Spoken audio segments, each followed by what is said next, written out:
Hey, put all that stuff down. All you need is this. Oh, a MEL meter. Yeah, we're going to talk about this tonight. Hey guys, Tim Arwine here, the long-haired ghost hunter, author of Ghost Hunting Getting Started, proud member of Haunted South Florida. Welcome, Ghost Hunting Getting Started, the series, episode 12. If you're new here, welcome. Thank you. Let you guys meet Sammy. Hey, Sammy, you got a, yep, Halloween's coming right now. It's got a ghost. All right. So, remember last time we met, we were just starting to talk about EMF meters, electromagnetic field meters. We talked about the REM pod and K2. Tonight I'm going to be talking about MEL meters. Okay. Now, MEL meters are another multifunctional tool. It depends what model you get, if you're going to get 3 or 4 functions. Okay. Now, first, let's talk about the purpose. MEL meters they're ideal for baselines because they're going to check temperature and they're going to check EMF. Okay. Now, you can, of course, use them during the investigation. You can carry one with you and check for EMF spikes, temperature changes. Now, depending on the model you get, you can put them down in different areas of the location. And if you hear a spike or an audible, and no one's in there, that may mean the activity's shifting, so you can move it around. All right. So let's look at about the different models. Okay. This is a MEL meter. This is the up-to-date one. This is the most up-to-date one. This is a basic one. So if you get the basic, all you're going to see up here is the name, model, MEL 874R. There mean nothing else up here. It's basic. It's going to do EMF checks, temperature, and this light right here, this bulb, is a light. It's a red light. It's not a white light. Because remember, if you're using a white light in an investigation, it can really be disruptive. Okay.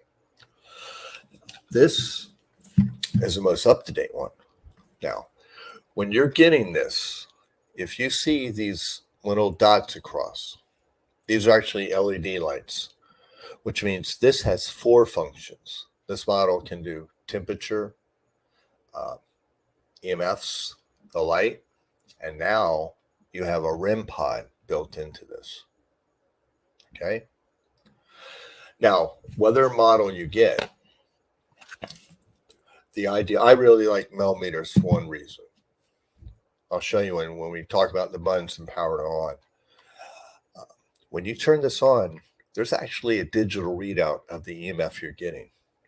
So it's more precise, which is, what you want in an investigation when you're gathering evidence. Instead of saying, oh, the REM pod went off or the K meter went nuts, now you're going to have an actual digital readout. It'll be just more precise for your documentation. All right. Now, if you notice, they all have the same number of buttons. They have more buttons than a REM pod, but the same number. Okay, we'll go through those. If you're looking at this model, or this model, remember it's the same buttons. If you're looking at the left upper, it's going to say power. Press it for about 5 seconds. Okay. It comes on. Now you're going to notice there is a 0.0 and then a temperature reading. Okay, that's what you want to find. Now the power button, once it's on, you can press again, and now your light comes on. Okay, remember it's a red light. A white light's going to be very disruptive during an investigation. Okay, let's turn that off. Turn the whole thing off. Okay. Now, if you look in on the second and third, it says record, enter, hold, escape. Basically, these 2 buttons I've never really touched because the second one is, let's say you get a high EMF spike. You can actually freeze the screen and take a picture of it. just for documentation. But I always want to be live because I want to walk through that EMF spike and see where it ends and maybe back up and see if I can get back into where that area is. And then I'm going to look around and see what might be causing the EMF spike. So I rarely, if ever, use these two buttons. Okay. On the right side, okay, it's going to say range and increase the speed. Okay. Again, I always leave this at 0. It can go 200 to 2000. I just leave it at 0. But if you touch this button and hold it, the range fast, if you hold it down, it takes away the function of the temperature. So now your MEL meter is now focusing solely on EMF, and then you'll get the fastest results possible. Okay.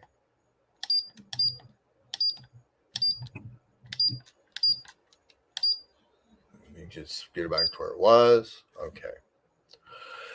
The second button down says unit and has a down button. This basically lets you know if you're going to do what type of reading, milligauss or UT. Milligauss is the most accurate, so I don't ever touch this button. Okay. The last button, the third button on the right, when you're looking at it, says backlight. You can turn this orange light off if you like, but for me, I'm in the dark, so let's leave it on. A lot of people like turning it off sometimes if they'll think it saves the battery. Okay. But it's just one less thing you got to worry about having a flashlight on everything. Okay. Now, I said this has 4 functions: EMF, temperature. Okay. Now remember, this yellow probe right here, this yellow probe is for the temperature probe. Okay. So if you buy this or get it used or new, make sure you have this. It's a yellow probe, wire at the top. Okay. Now when you get it, you're going to see on one side there's the screw. There's a little screw. So that black thing's a little screw. You're going to see 2 marks, plus, minus. Now they're going to line up with these 2 holes in the top. Now they're going to say plus, minus. Just have them correlate. Okay. Because not you're going to drive yourself crazy trying to put it in. Okay. Now, remember I said you got EMF, temperature. Okay. You have the light, but now you have the REM pod. And what you're going to do is flip the unit around, do the kickstand, kick it up, and you're going to see a button. ATDD, that's temperature. You're going to turn that on, press it down, and then REM. Okay. Now the lights are on. Okay. You have to extend the antenna, because if you don't, you're not given. Remember, the REM pod is the antenna kind of makes its own little force field. So anything that breaks it will light it up. Okay. The difference between these and MELs is it's not going to give you kind of a directional break. It just says these lights light up. That means it's more intense, the EMF that's in the force field. Okay. Now, like I said, it's a kickstand. You just, put it down, lay it down. You can put a camera on if you like. Okay. And then with these units, with both units, there will be an icon. It's up. In fact, it's up right now. You'll see it. You can't see it with this, but where the temperature is, if you look to the left of that, when the battery is getting low, there'll be an icon. It's like a battery with an X mark through it. Okay. And also you might start getting some really weird readings, like, just off the wall REM pod shots and, alerts and things like that. If you start hearing that and you hear it's like it's not working right or per se, like you're just getting a lot of crazy, REM pod alerts. See if the alert's up. If this icon's up, just change your battery. Okay. Change your battery. You simply, there's a screw here, pull it down. It takes a 9-volt. Okay. Now, the only thing we didn't cover between this and this, because it has a REM pod. Remember we talked about the REM pod where you can press 0 temperatures and 0 REM pod to set everything back to its baseline. Like if it's really, really making a lot of audible sounds. Like you might have this thing near a air conditioning vent, so the temperature is going to go crazy. The 3 buttons that are on the same REM pod are now here.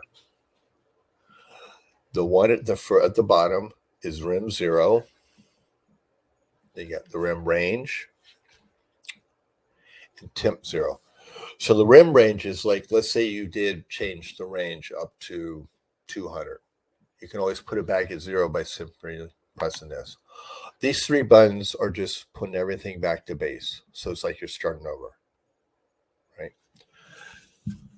Now, since these are so different with what they can do, I have a few of the older models, the white ones. Reason I'll have this is because since there's no audible on this for an alert, this is one I'll carry with me. Like if I'm checking EMF spikes, or I'm just holding it so I can see if there's any EMF spikes around me when I'm walking around investigating.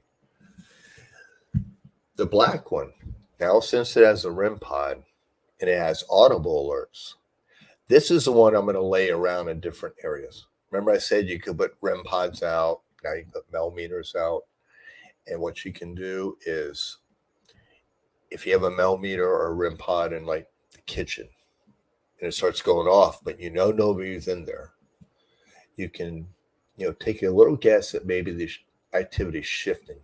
So get over there and see what's going on. Maybe do an EVP session, confirm this.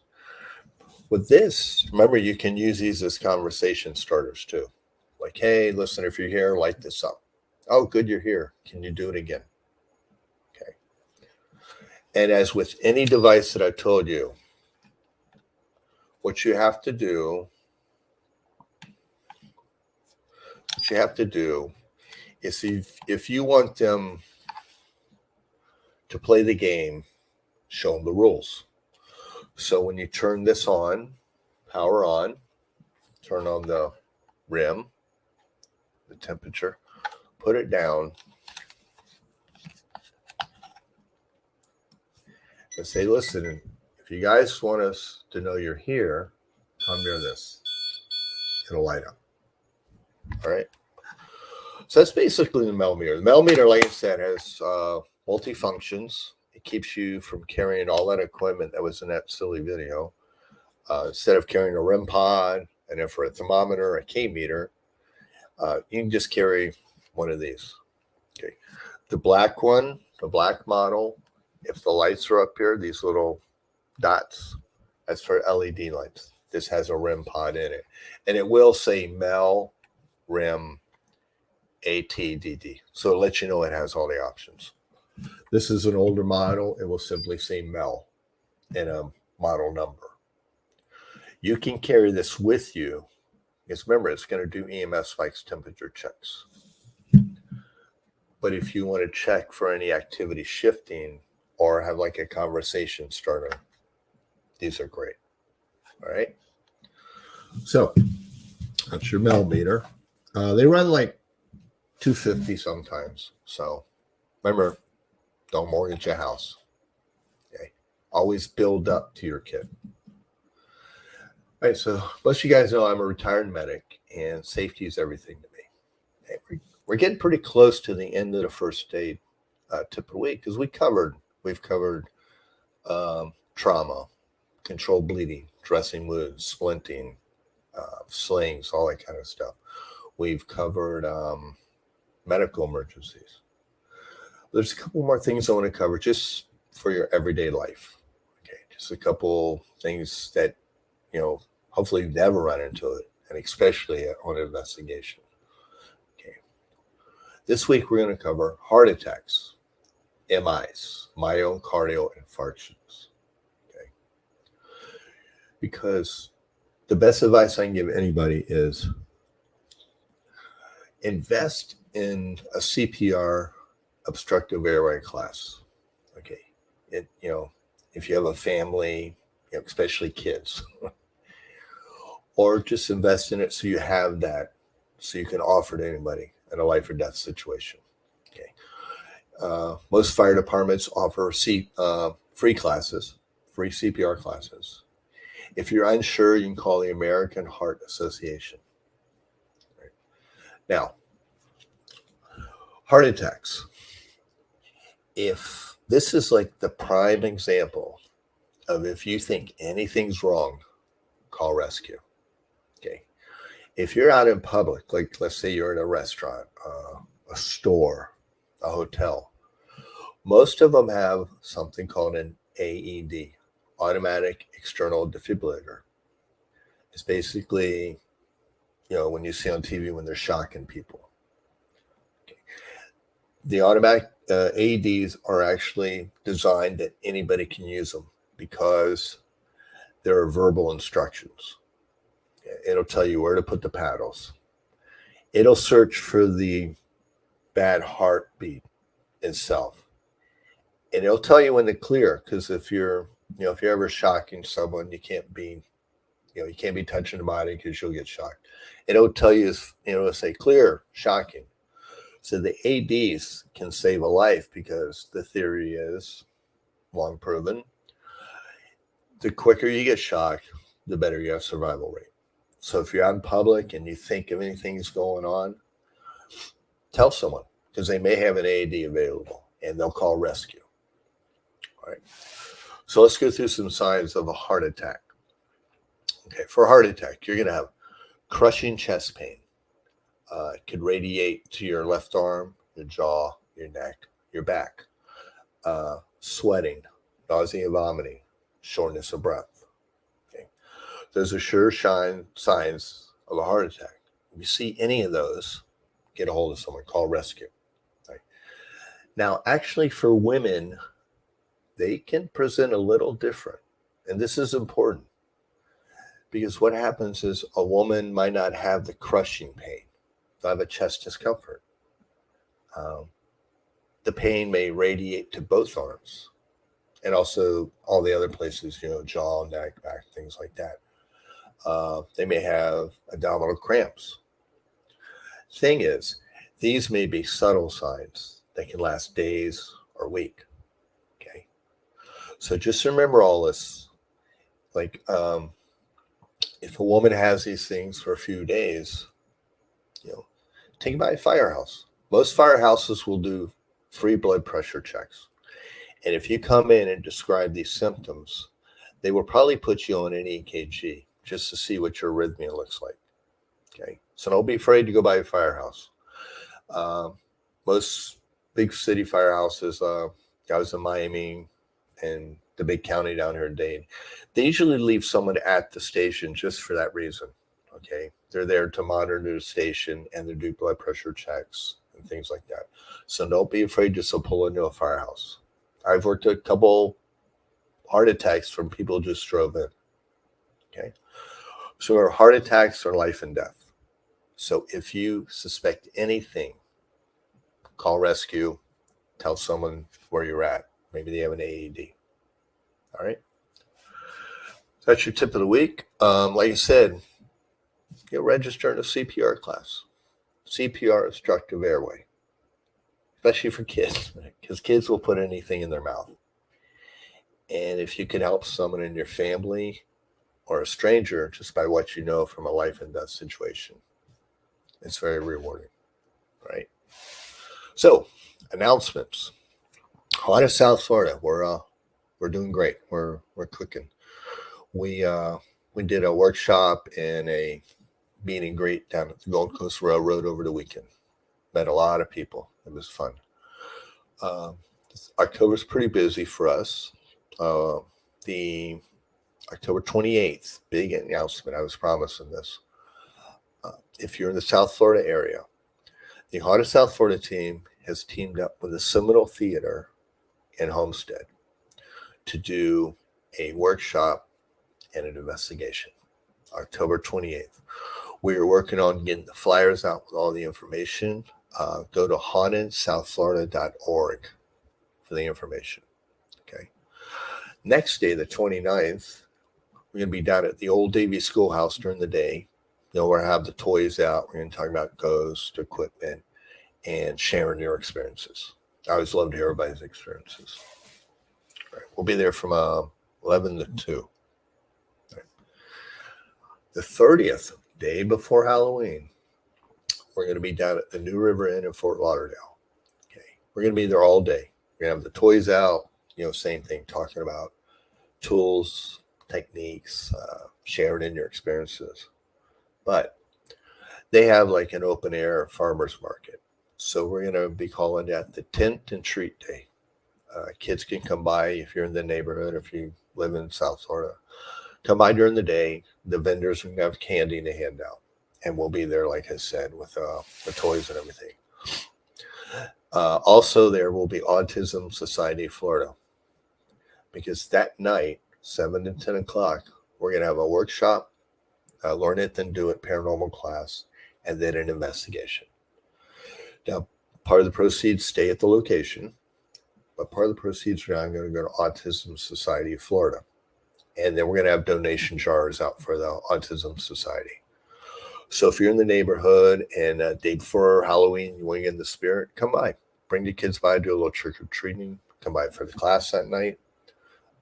Get in the spirit and help a couple really great organizations. All right. So sorry I missed last week. We were dealing with, Ian, and it was just a mess. We were safe, but it was just crazy down here. So next week we'll be back Wednesday night, 9 o'clock. We'll be talking about some more EMF meters. Okay. So if you guys are in the South Florida area, local, and you think you're having activity, reach out to Haunted South Florida. HauntedSouthFlorida.org. Okay. Check out the Instagram. There's some pretty cool stuff up there. The ladies have been doing a great job with that. Okay. So you got anything? Yeah. Oh, yeah, I know. It's coming. Halloween's coming. I know you're excited. But we'll get there. Okay. So if you guys are out there investigating, please be safe. Be careful. And remember, always run an honest investigation because the client appreciates it, even if you don't get anything. Right? So we see you next week. Be safe. And hope to see you out at the events.